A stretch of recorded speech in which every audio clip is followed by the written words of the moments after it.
Hello friend, welcome back to my channel. मेरा नाम है अनवर कमाल। आप देख रहे हैं मेरा YouTube channel AK electrical. Friend, आज की वीडियो के अंदर जो बनाएंगे, आज की वीडियो हमारी बनेगी स्प्लिट AC की पाइपलाइन। स्प्लिट AC की जो कॉपर की पाइपलाइन होती है वो किस तरीके से डालनी चाहिए, कैसे कैसे उसमें क्या क्या तरीका होता है, किन किन चीज़ों को हमें उसमें डालने के अंदर ध्यान रखना चाहिए ताकि दीवारों पर कोई सीलिंग ना है या कोई हमारी AC के अंदर कोई इफेक्ट ना है। तो इस चीज़ के अंदर आज हम आपको सारा का सारी चीज़ें बताएंगे किस तरीके से स्प्लिट AC की पाइपलाइन डालनी चाहिए। तो वीडियो आज की स्टार्ट करते हैं हम। तो फ्रेंड, ये देखिए, आप ये देख रहे होंगे, ये कॉपर की पाइपलाइन है, मेड इन मलेशिया। मलेशिया की पाइपलाइन है कॉपर की। अब इस पाइपलाइन को हम डालेंगे। ये दो पाइप होते हैं, एक हाफ का और एक क्वार्टर का, दो पाइप होते हैं ये फ्रेंड।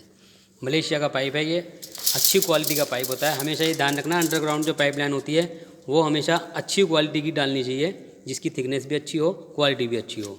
तो ये हमारा मेड इन मलेशिया का पाइप है, बहुत अच्छा पाइप होता है। आज हम इसी पाइप को डालेंगे और आपको बताएंगे किस तरीके से डालना चाहिए। तो फ्रेंड, ये देख रहे हैं आप, ये हमारी कॉपर के जो पाइप है उनकी ये स्लीव होती हैं। ये इस तरीके की जो आपने देखा होगा, ये स्लीव होती हैं। इन स्लीव को पाइपों में डालना पड़ता है। ये अलग अलग साइज़ होता है इनका। ये 5 क्या नाम है, हाफ़ की स्लीव है, ये क्वार्टर की स्लीव है। 6 mm की स्लीव होती है ये, इसमें बड़ी भी आती है। ये 6 फुट का इसकी जो लेंथ होती है, 6 फुट होती है इसका साइज़ जो होता है, लेंथ का वो 6 फुट का साइज़ होता है। एक चीज़ का हमेशा ध्यान रखना फ्रेंड, मैं आपको बताना चाहता हूँ कि इसके अंदर जो हम ये पाइपलाइन डालते हैं, बहुत से जगह मैंने सुना है या देखा है कि जो पाइपलाइन होती है वो एक ही 5 8 की जो इससे मोटी स्लीव आती है, उसी एक ही स्लीव के अंदर दोनों पाइपों को इस तरीके से, मतलब दोनों पाइपों को इस तरीके से, इस तरीके से चिपका के और दोनों को एक ही उसमें स्लीव के अंदर डाल देते हैं। ये तरीका ठीक नहीं है फ्रेंड, क्योंकि इसके अंदर बहुत प्रॉब्लम आ जाती हैं। आपने देखा होगा जितने भी ब्रांडेड AC आजकल जो आ रहे हैं कंपनी के, उनके अंदर जो पाइपलाइन आती हैं दोनों अलग अलग स्लीव के अंदर होती हैं। क्योंकि हमारी उसके अंदर क्या होता है कि अलग कंपनी, जो बड़ी बड़ी कंपनियां बनाती हैं, वो इस तरीके से अलग अलग स्लीव देती हैं। स्लीव एक साथ भी डाल सकते हैं, ऐसे करके जो डाल सकते हैं। आपने देखा होगा जो पुराने काम करने वाले मैकेनिक हैं, आज से 20 25 साल पुराने जो काम करने वाले मैकेनिक हैं, उनको पता होगा, वो आज से 20 25 साल पहले इस तरीके से डाल के और उसको हम टेपिंग कर देते। फोम को, ये स्लीव नहीं हुआ करती थी उस टाइम, वैसी फोम हुआ करती थी। उस फोम से हम उसको रोल करके, रैपर करके, फिर उसके बाद उसके अंदर जो पैकिंग टेप होती है उससे कवर करते थे उसको। तो उस टाइम क्या होता था फ्रेंड, के जो हमारे पुराने AC हुआ करते थे, स्प्लिट AC, वो आपने देखा होगा ITC वगैरह मॉडल के आते थे, उसमें जो कैपिलरी फिल्टर होता था वो हमेशा इंडोर के अंदर लगा होता था। तो अगर आप इन दोनों पाइपों के इस तरीके से एक साथ लग के अगर आप स्लीव करेंगे या उनको, मतलब पाइपिंग करेंगे, अगर एक साथ होंगे, दोनों पाइप चिपक के होंगे, तो उस कंडीशन के अंदर हमारी जो कैपिलरी फ़िल्टर है वो हमेशा हमारी इंडोर के अंदर आनी चाहिए। अगर इंडोर में हमारी कैपिलरी फ़िल्टर लगा होगा तो उसमें ये क्वार्टर का पाइप जो होता है ये गर्म चलता है और ये ठंडा चलता है, इसीलिए उसको पहले इस तरीके से लगाते थे। अब आपने देखा होगा जितने भी जो कैपिलरी हैं, फ़िल्टर हैं, वो सब आउटडोर के अंदर ही आते हैं।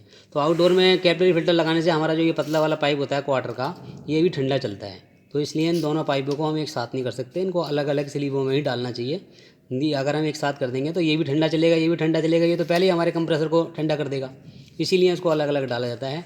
और सबसे बड़ी बात, एक चीज़ और बताना चाहता हूँ मैं आपके अंदर, कि अगर हम इनको एक साथ डाल देते हैं, मान लो इन पाइप को हम एक साथ कर देते हैं, अगर बाई चांस हमारे AC में कोई प्रॉब्लम आ जाती है, कोई कस्टमर का नया AC है, उसमें 1 1.5 साल के बाद, 2 साल बाद कोई प्रॉब्लम आती है, कंप्रेसर की वारंटी 5 साल की होती है, तो कंपनी वाले अगर जब आएंगे उसको चेक करने के लिए एक साथ स्लिप देखते हैं वो डली हुई, तो इस छोटी छोटी चीज़ों पे भी वो कंप्रेसर की वारंटी को फेल कर जाते हैं।